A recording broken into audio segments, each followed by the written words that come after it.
Welcome to Flipping Tables, where we bring all of our religious thinking to Jesus, who flips the table for his upside-down kingdom. I'm Julie Sexton, and I'll be your host.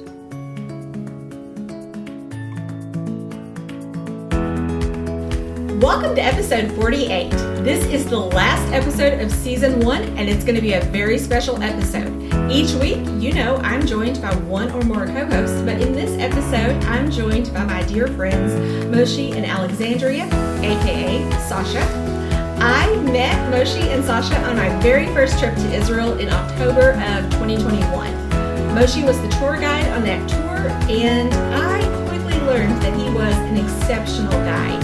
He won me over pretty quickly with his wit and his knowledge and just his an easy way about you, Moshe, and I appreciate that. He did live up to all the wonderful accolades that he was given by Erlich. Erlich was the Bible teacher on that first trip, and she said, in her experience, the guide makes the trip. And after working with several other guides on previous trips, that once she met Moshe, she didn't want any other guide. And so I came with high expectations, and you exceeded them all. Going to Israel, friends, was a life-changing experience for me. It has forever changed the way that I read the Bible. The land of the Bible came to life. And if you talk to anyone who has been to Israel, I'd be very surprised if they didn't give you a very similar testimony. I hear it over and over from people that I know who have been blessed to travel to Israel, that going there changes everything. It's unlike any place I've ever been in the world. So Moshe and Sasha, welcome to my table.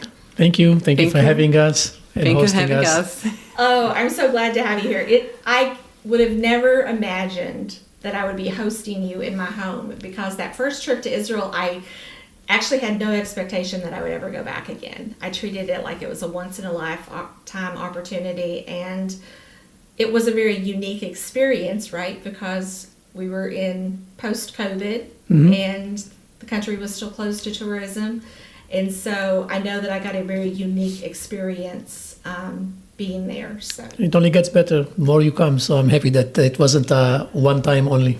Yeah, me too. I was really sad thinking about, I remember telling you at the airport, I'm like, I don't know how I feel about not ever seeing you again. But now I've seen you several times, a couple of times in the U.S. and back in Israel last year. And so didn't get to come to Israel this year. We've been delayed a little bit, and we'll talk about some of that a little bit. But right now, I would love for you, Moshe, maybe just tell my listeners a little bit about yourself, your family, and maybe what part of Israel that you live in, and how long have you been working as a tour guide? I've been a tour guide since 1992, so that would be like 32 years almost, a long time. I live in the center of Israel, close to the airport, in a place called Rosh Ain. I have 2 daughters. One is 25, the other one is 29. One is a artist, painter, patisserie chef. The other one is a singer and a music therapist. She does therapy by music. I mean, working with people is actually something I enjoy to do. Yeah. And getting to know people is something I enjoy to do. And seeing people coming over and over again is something I love. So in that sense, you actually hit them, all those things. Yeah. Well, what about you, Sasha? Okay, I'm living in north of Israel. We needed to move now to the center, so now we are actually living close to Moshe, to Tel Aviv. I came from Russia, okay, and I came to Israel when I was 15, teenagers by myself. And I really wanted to be in my land, to be in Israel, and feel good. But I'm Jewish, and I'm in love. I became in love in this country and this land, and so I'm married. I have 2 kids, 7 and 40 years old, and I'm so happy what I may stand in Israel, and. Few years ago, I discovered you guys Christian people, okay? Because in my opinion, when I was Christian, it was Catholic people, okay, who just want to kill Jewish people, okay? Because we classify Jesus, okay? And then I discovered Christianity. For me, it's like real Christianity, okay? And it's changed my world. And it changed my opinion on everything. And I'm so thankful and grateful for this opportunity and for you guys to let me know you better. Oh, well, I love that, Sasha, so much. You bring such a spark to the trip. I was expecting Moshe. I didn't know he had you working with him, and we just fell in love with you. And you and Twyla bonded over jewelry making because when did you take up the jewelry making? During the COVID, we're trying to figure out what to do because it's not tourist, nothing. And I used to run a tourist shop, souvenir shop. And I was thinking about to bring something special for you guys because I really know how important it is for you. Yeah. I started to pick flowers from my area, Sea of Galilee area. And I was looking for some meaningful flowers like mustard seed. It's the whole Bible about the mustard seed. Yeah. Pomegranate, for example, cornflowers. Then I asked people to make some jewelry for me, and they was like, we don't think that is a good idea. We don't like it. So I then made my goldsmith course and a set stoning course. And I make my jewelry by myself, and I enjoy it because I can bring something from our land to you guys. Yeah, everything that you make that I have is beautiful. I'm wearing one of my Galilee beads that you made, that you collaborated with Twyla. Twyla. Yeah. It was such a wonderful experience. I'm always thinking about new things, new stuff for her also. So we are chatting, talking to let you know better what do we prefer. So it's very important to me to be with collaboration with Twyla also. Yeah. It's it's always so fun to take to get to buy pieces from you and to just remember our trip. I mean, they all have such meaning and purpose. They're beautiful. We were talking about this actually with Erlich yesterday about what you mentioned before, Sasha's part of the trip, because. So the trip, you do the biblical leading, I do the historical leading, archaeological leading, and so and so.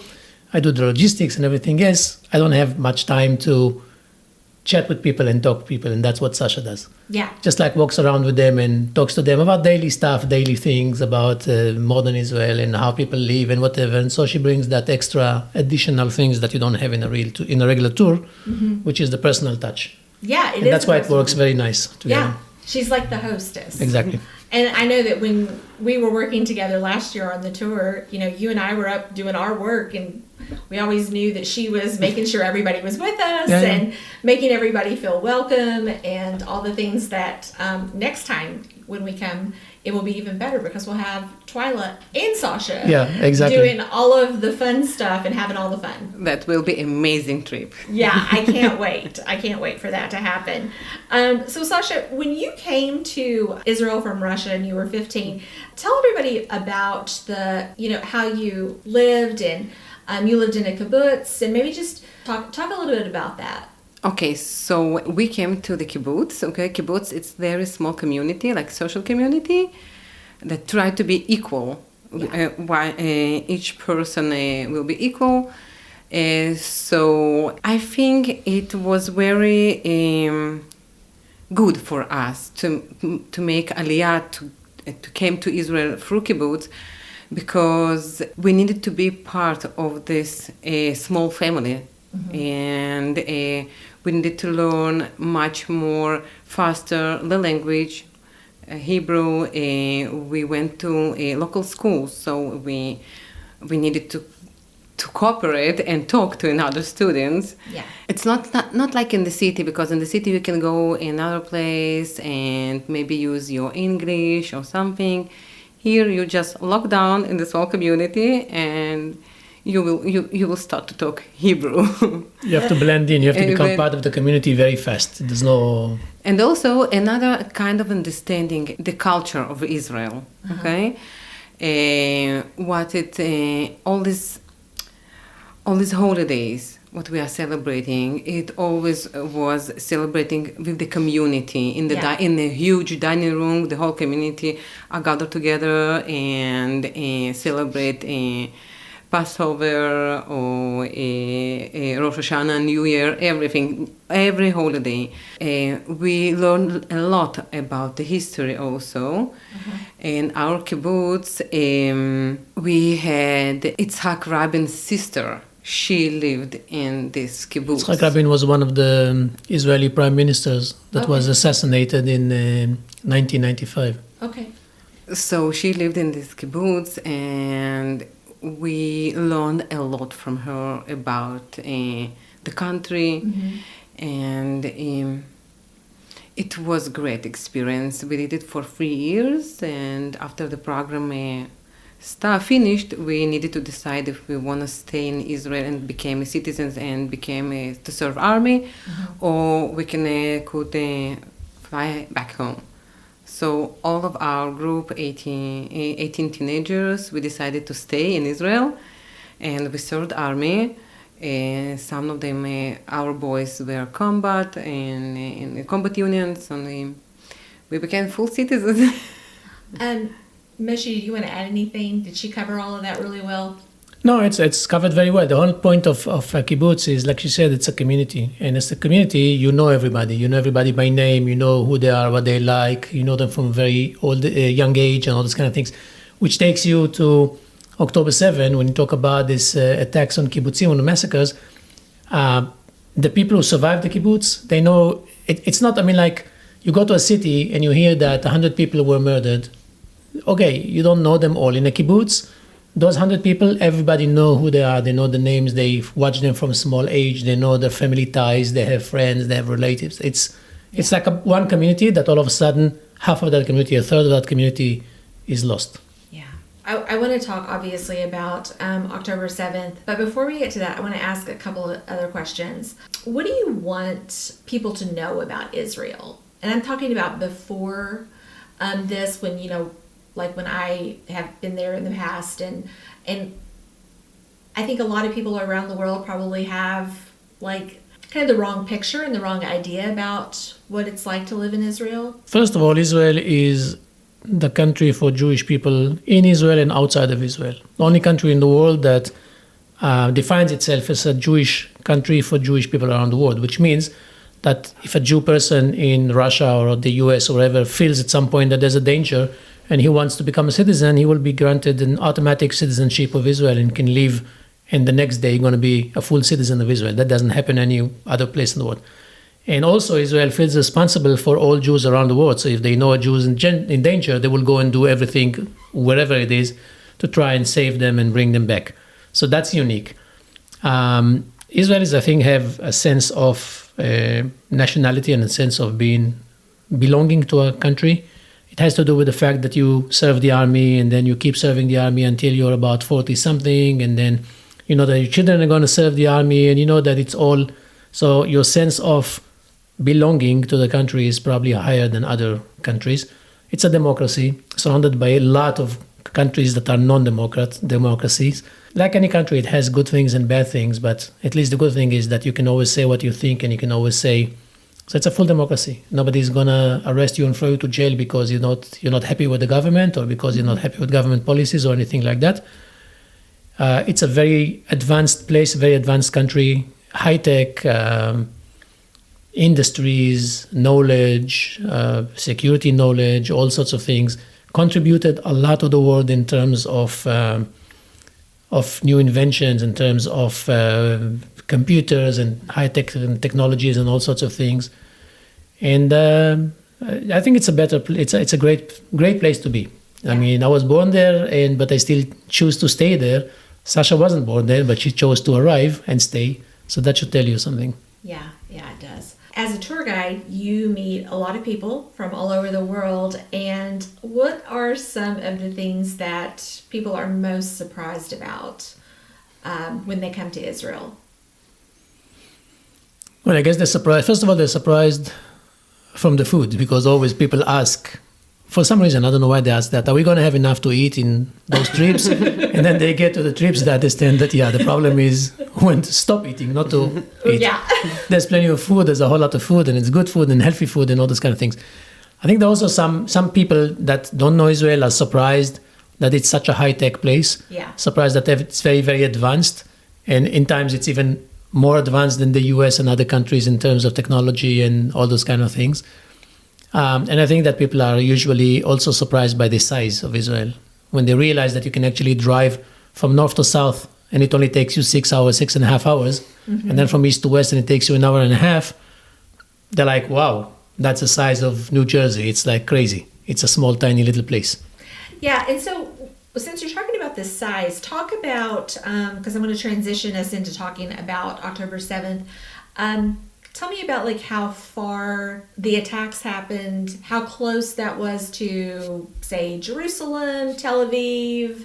Kind of give people an idea. Everything is small. I mean, Israel from side to side, let's say from the south to the north, is about 350 miles. So technically, that's nothing. Yeah.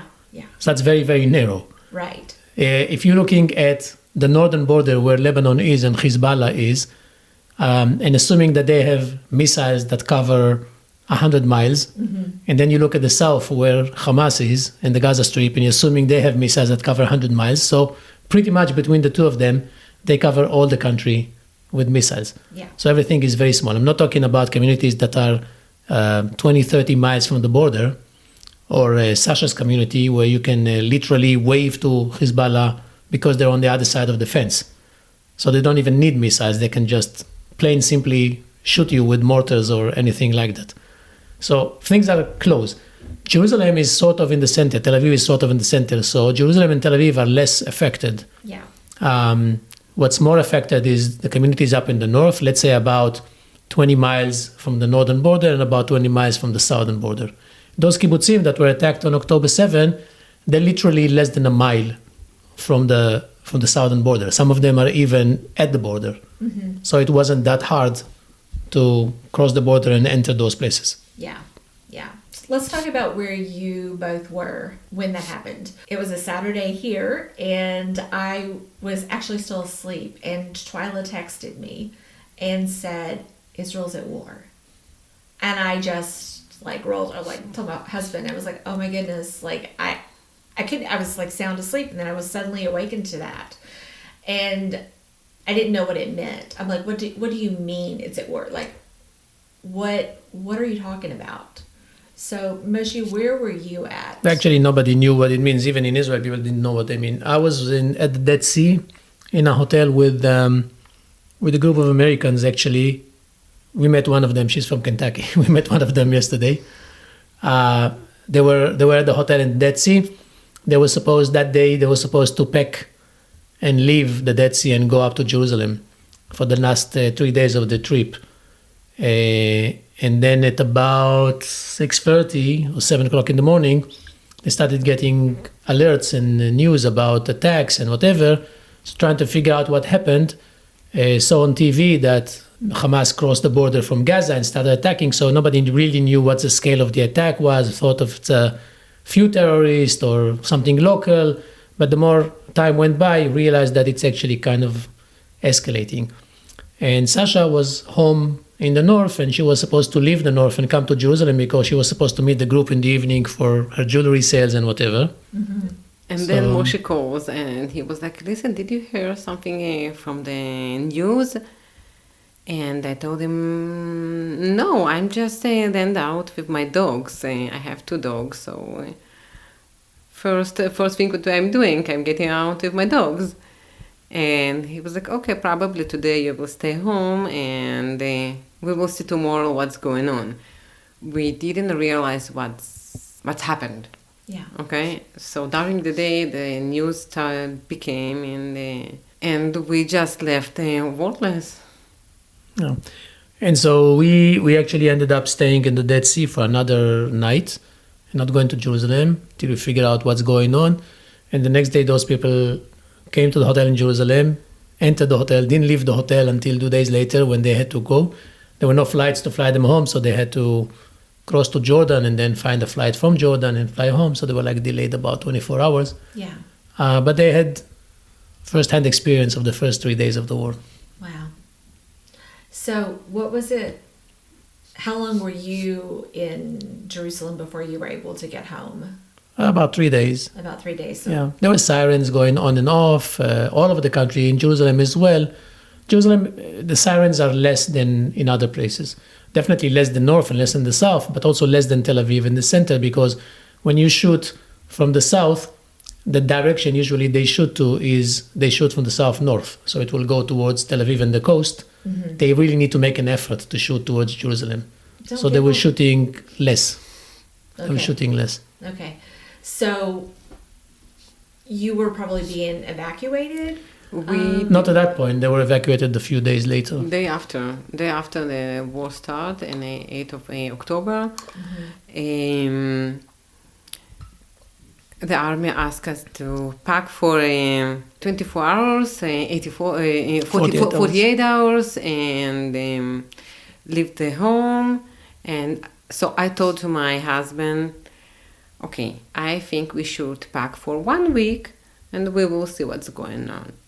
Because we was thinking that it's like a regular small incidents what we always have, and it will pass for a few days. So we've packed for 1 week, and we moved, and we're still moving. Still moving. So if I understand correctly, you were taken in by another family, like you were a refugee at this point, right? Yeah, at this point we're looking for some place to be there, and some family just wanted to help. We didn't know them before. It's a random family. Nobody Nobody know that them. you know before. Just And this was pretty normal, right? It- That people yeah, lots of were people just opened opening their homes and homes. said, offering to people to come and stay if they want. Yeah. So we jumped on this opportunity, and we came, and okay, we are family. We have 2 kids. We have my mom. We have 2 dogs. Okay, it's not everybody want to host the whole package of Yeah. us. Okay, because it is the package. Okay, and the people just opened the door and their hearts, and at this point they just said, if I really want to be in the war, so probably I should be here in Israel, because all this hostage and community was just hugging you and try to help you. This is not normal for me. Yeah. Because this is something I'm kind of curious about. I don't trust all of the news sources, and I'm just like, I want to know like what type of like damage that rockets or anything did to different parts of the country. The rockets is not the problem, because for the rockets we have Iron Dome, and Iron Dome has 98% or whatever, 90-some percent Yeah. success. And so rockets are not an issue. Very, very seldom you see a rocket that will penetrate through Iron Dome, and sometimes Iron Dome destroys it and a piece of the rocket falls and create damage, but it's not big damages. Yeah. Without Iron Dome, you're talking about tens of thousands of casualties, because you're talking about more than 7,000 or 8,000 rockets shot Yeah. at Israel already. So that wasn't the big damage. The biggest damage was all the atrocities and horrible things that Hamas did when they crossed the border and went into peaceful civilian communities in kibbutzim, in towns, and whatever. That was the problem. Yeah. Killing people in a nature party, that was a problem. Killing people in their homes and taking hostages, that was a problem. So that's the damage. Yeah. When you want to think about what happened, so all of that damage literally happened in the first 6-7 hours of October 7, because right after that, in the afternoon, the army was already there, and then they started pushing back. So all that damage, 1,400 civilians being murdered, and a whole lot of them, about 200 and some, or almost close to 300, taken hostage to Gaza, all of that happened in the morning of October 7. It's just unthinkable to me. It's horrible. It's horrible, and it's. I never realized that human brain can think about this thing what they did to us, to our people, to our kids, to our women, and So yeah, it is. I don't think that we have a word for to describe what happened there. Those are descriptions that you hear about from the Holocaust and from other things. You don't really expect to hear them in relation to normal battles or whatever. It's not a military attack or a military battle or soldiers against soldiers that are expected or whatever. It's totally different. It's burning people alive, it's raping, it's cutting organs, it's murdering, it's kidnapping. I mean, it's things that no country does, no army does, definitely. Terror organizations will do that. Hamas is a terror organization, so obviously that's what they were aiming for. The whole point behind that, and actually they found instructions, when they captured some of those terrorists, they found instructions that would told them exactly what to do, to humiliate, to rape, to burn, to kill, because the whole idea is to create fear among the civilian population. That was the point behind this whole operation. It's so hard to know that people are capable of such atrocities. I don't have the words for it. Yeah, it's unbelievable what has happened, and the ways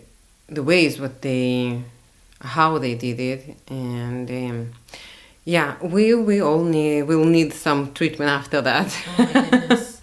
Yeah. And just thinking about the hostages and those that have been released, and I've been starting to see and read some of their stories. Some of the testimonies, yeah. Yeah, and we're talking about kids. And that's not even, I'm pretty sure it's not even their full testimonies, because there's still people behind, and so they don't really publish everything. Right, I'm sure. Yeah, not yet. Yeah. Yeah. I don't know how people. I have a friend of mine. She has 2 sons and still in the Hamas hostages. So I don't know how you can just go to sleep or wake up in the morning. We're always seeing. So we're just praying for her and for everyone. Yeah. Do you know other people that were, related, or do you have any connections or ties to people who've... Knowing some people who were murdered or among the casualties in the party or in the kibbutzim, Sasha knows, like she said, somebody who has hostages in Gaza. We're so small community. Israel in general is a small country, so Right, yeah. right. I mean, I was just thinking that there, because it is so small, that there's all those connections. Yeah, it's always a connection, and also it's small community and the huge number of people who just raised. The whole families were raised, and so yeah. Somehow it will connect you to somebody. Mm-hmm. Charlie wanted me to ask you, Moshe, about going forward. Do you anticipate any long-term changes to tours, or? No, I don't think there will be long-term changes to tours. I think first of all, you have to get to an end of the war. End of the war is not going to be by Hamas disappearing, because Hamas is more of an ideological jihadist idea. It's not it's a group of people, but they share a way of thinking. It's like saying we got rid of Al-Qaeda. You didn't get rid of Al-Qaeda. You got rid of some people of Al-Qaeda. The idea still exists. Yeah. Same thing with Hamas. The idea will always exist. Mm-hmm. The idea of jihad is to get rid of all the Jews and then all the Christians and then anybody who's not Muslim, and eventually control the world. That's not going to be gone. At the end of the war, for us, probably will be getting rid of the military abilities of Hamas. Mm-hmm. So they won't be able to create any more damage. What will happen after that? Who's going to control the Gaza Strip? What will happen with the Palestinians living in the Gaza Strip that are not Hamas? Those are questions to be answered at some point. But if we get to that point, and hopefully let's assume that we get to that point by January or the end of January, then I anticipate that things will get back to normal and trips will come back and people will start coming back. I don't see much changes in the way of how the trips will run, mm-hmm. because again, that area in the Gaza Strip is not really right. It's not really in our path of tours anyway, so mm-hmm. it doesn't really affect touring. But then there's lots of questions that are unanswered. What will happen in the north? Is Hezbollah going to join the war at some point? Are they going to start their own war? Are they going to be maybe frightened from what Israel did in Gaza, and so they won't start a war? I'm pretty much optimistic about the war will end, I think, probably at the end of January or not, we'll see. And that things will get back to normal after that. Yeah. Well, I know there will be a long road of healing, and just because so much has happened. Yeah, this is what I try to explain to my family and to my friends, why I'm going to US during the war. And one of the things what I really want them to understand, it's you guys, okay? It's always remind me I was sitting on the Gethsemane, and how the trees of olive trees, it was a Moshe explanation about how Christianity became part of the Jewish people. So I think now I realized and understood exactly what it means to me. For example, I think like your support and your hug, it's healing my heart. This is the reason what I really wanted to come to get it. Yeah. To be, you are so welcome here and so loved, and all of us who was with you guys on a tour last October, we got together and shared a meal and prayed for you all and just reminisced about what a special life-changing trip that we had. And since October 7th, we've all been messaging back and forth and praying for you. And when Twyla told me that you guys were wanting to come here and that you were, I was just, my heart was so full to see you all and to like look at you and be able to talk across the table from you and know that that you're okay. Thank you for having us. Yeah. Where have you seen God at work in the midst of the war? I think you kind of started us talking about that. I just trying to remind myself that God will be not put us in this challenge. We cannot hold it. Yeah. So this is what I'm keeping in my mind. Also, I'm thinking about the preaching of one of the pastors on Megiddo place about Armageddon, and it's kind of, okay, maybe this story became true. Yeah. Let's think about that. So even you're looking and you're like, I see things coming to pass. Exactly. I think you can also see God's protection in the sense that it could have been worse. I mean, it's horrible, it's terrible. Could have been worse. There's lots of scenarios that could have been so much worse than what happened. I mean, if the North will join, if Hezbollah will join, if they will go with the plan as it was supposed to be, that Hamas will attack from the south and Hezbollah will attack from the north, and Syria will join, Iran will join, and the Arabs from within Israel will join, then it would be a catastrophe. Yeah. So bad as it was still, I wouldn't say bearable because it's not bearable, but it was still not as bad as it could be. And so I mean, it feels like you see the sovereignty of God. Yeah, exactly. Just only allowing so much. Exactly.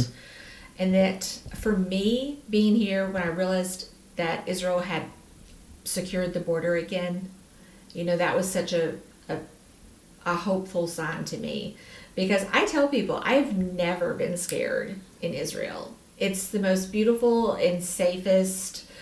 I was amazed, and I don't think we've talked about, but how many Arabs and Palestinians and other people live together peacefully within Israel. Yeah.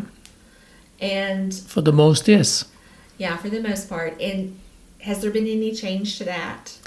Not so much change, because one of the things that, for example, could have happened, and people were afraid of that, is that Israeli Arabs will become Hamas supporters and join the Hamas effort. What really happened is that I think most Israeli Arabs were shocked by the brutality of Hamas, that they kind of like stepped back and said, we don't want anything to do with that. And so there was no joining, or there wasn't even protests pro-Hamas or whatever. None of that stuff was, because it was so brutal that they kind of like wanted to disengage from all of that.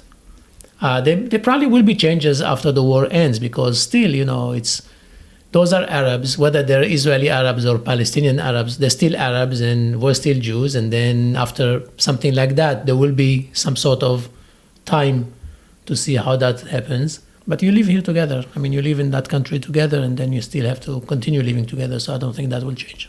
Yeah. Is there anything that we've not talked about that you would like to mention? I think it's important for people who are, how should we say it nicely, people who are not really aware of the whole situation and don't really understand what they're talking about, and yet jumping to take sides and start rhyming catchy slogans because it's catchy and it's cool and it's nice to say free Palestine, but you have no idea what you're saying, because what do you want to free? Who do you want to free? From whom do you want to free them? You have no idea. Or chanting things like we saw in Greenville the other day, people screaming from the river to the sea, Palestine will be free. Sounds nice, but that's actually a call for genocide, because that means that you don't really want Israel to be there. So before you start taking sides or supporting this way or another, just go and do your homework and try to understand what you're talking about. There is no Israeli occupation of Gaza since 2005. There are no Israelis in Gaza since 2005. So it's totally Palestinian. 2006, Hamas took over. They control Gaza because they're stronger and they have an army, and that's what they do. They use Gaza and they use civilians in Gaza as human shields in their fight against Israel. And when you say free Palestine, you could actually say free Palestine from Hamas, because that's the best thing you can do if you want to help the poor Palestinians. Get rid of Hamas, so the poor Palestinians will have their life back and be able to live peacefully with Israel. And so those are the things that I think are important for people to go do their homework and follow, read the news, try to understand, use some common sense, try to understand what you're talking about before you're actually taking sides in this conflict. Yeah, I agree. We've mentioned on the podcast before the Noa Tishby book. Yeah. And I will link that again in the show notes, because it's very, very eye-opening. And I don't think a lot of people understand what a Zionist is, or in that chant. I mean, when I see protests on college campuses or in cities around the world, and that's what they're chanting, and I know that surely they don't know what that actually means. Exactly. That's why doing your homework is a good idea. Yeah, absolutely. Well, I am so thankful that we're able to spend this time together, and I am just very thankful that you agreed to record a podcast episode with me and talk. That's a pleasure. I mean, my listeners, a lot of them have been on tours with you and anticipate going on tours in the future. And God willing, we will be back in Israel next September in 2024. That's what I'm hoping for. If not before. Yes. I am. Some people ask me, they'll say, Julie, are you still going to go to Israel? And I'm like, yes, of course. And they're like, you're not going to be scared? And I was like, no. And what Trial always says to people, Moshe will not let us come if he... No, definitely. That's what I always say to people. In this trip, when we were here, we met with people who were supposed to go in March. And they were debating whether they should cancel or not. And they were convinced at the end to wait until January before they make any sense. But I said, A, we're not going to take you if it's dangerous. B, you want to go anyway. So why don't you go if things are safe in March?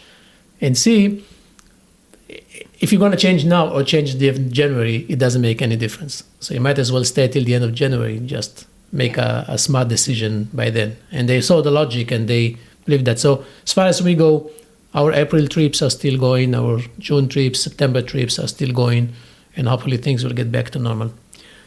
Julie, thank you for having us. It's been a pleasure. It's always a pleasure to see you, but it's always also thank you for the opportunity to speak to people and kind of like pass those ideas and how we feel and think about things. And I hope that your listeners will get something out of that. And I hope that this will trigger them to come to Israel. And hopefully we'll meet in Israel very soon. Yes, I hope so. We usually wrap up our episodes with a bright spot. And so I think it's a collective bright spot for all of us is just to be together. Yeah. Yeah. So again, thank you so much for being here. And as we like to say on Flipping Tables, keep following the table flipper and leave the table flipping to Jesus.